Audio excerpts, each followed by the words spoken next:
మొట్టమొదటగా ఈ కార్యక్రమాన్ని ఏర్పాటు చేసినటువంటి ఈ 2008-9 బ్యాచ్ అంతా కూడా నేను ధన్యవాదాలు తెలియజేస్తున్నాను. ఎందుకంటే ఒక 16 ఇయర్స్ ముందుకు తీసుకెళ్లారు మమ్మల్ని. ఇది అంత ఆషామాషి కాదు. ఈ అందరూ బిజీగా ఉండేటువంటి ఈ సొసైటీలో ఇంతమందిని గ్యాదర్ చేయడం, ఒక ప్లేస్కు చేర్చడం అనేటువంటిది చాలా శ్రమతో కూడినటువంటి విషయం.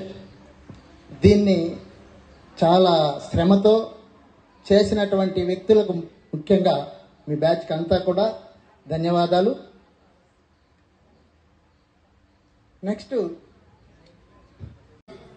2002 తర్వాత జడ్పీ హై స్కూల్ కరకంబాడి ఎలా ఉంది, 2011 తర్వాత ZP high school Karakambadi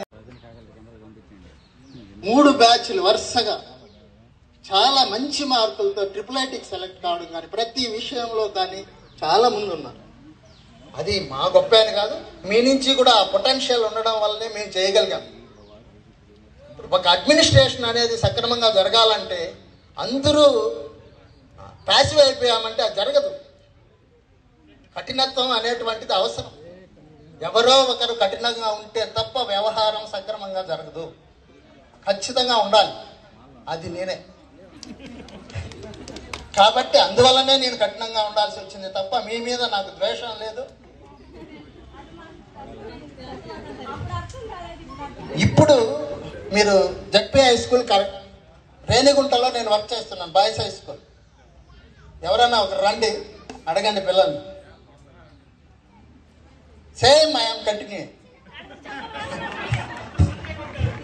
yes, కానీ ఒక్క పేరెంట్ కూడా నా దగ్గరికి రాడు. ఒక్క పేరెంట్స్ మీటింగ్లోనే చెప్తాను, మీ వానికి చదువు కావాలా లేదా జాలీగా తిరగాల. జాలీగా తిరగాలంటే నేను మాట్లాడను, నేను అడగను. లేదు అంటే ఖచ్చితంగా నేను పనిష్మెంట్ ఇస్తాను. ఓకే, పేరెంట్స్ అందరూ యాక్సెప్ట్ చేశారు. Still I'm continue. ఇది నా గొప్పతనంగా నేను చెప్పను. ఇది పిల్లవాడు భయపడి ఒక మ్యాథమెటిక్స్ లో దాదాపు 500 వచ్చాయి రేణిగుంట బాయ్స్ హై స్కూల్లో. ఇంతకు ముందు ఎప్పుడు బాయ్స్ హై స్కూల్లో 100 వచ్చినటువంటి పాపాన పోయింది మ్యాథమెటిక్స్. నేను వచ్చినప్పటి నుంచి 5 మెంబర్స్కి 100 వచ్చాయి.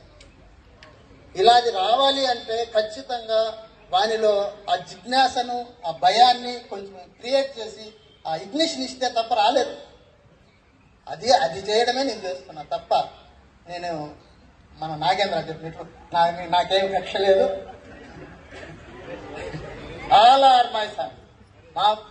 మా పిల్లల మీద మా ఒక్కడే కాదు, నా కొడుకు, మీరంతా నా కూతురు, నా కొడుకు. కాబట్టి మేము ఆ విధంగానే భావిస్తున్నాం, ఆ విధంగానే ముందుకెళ్తున్నాం. కానీ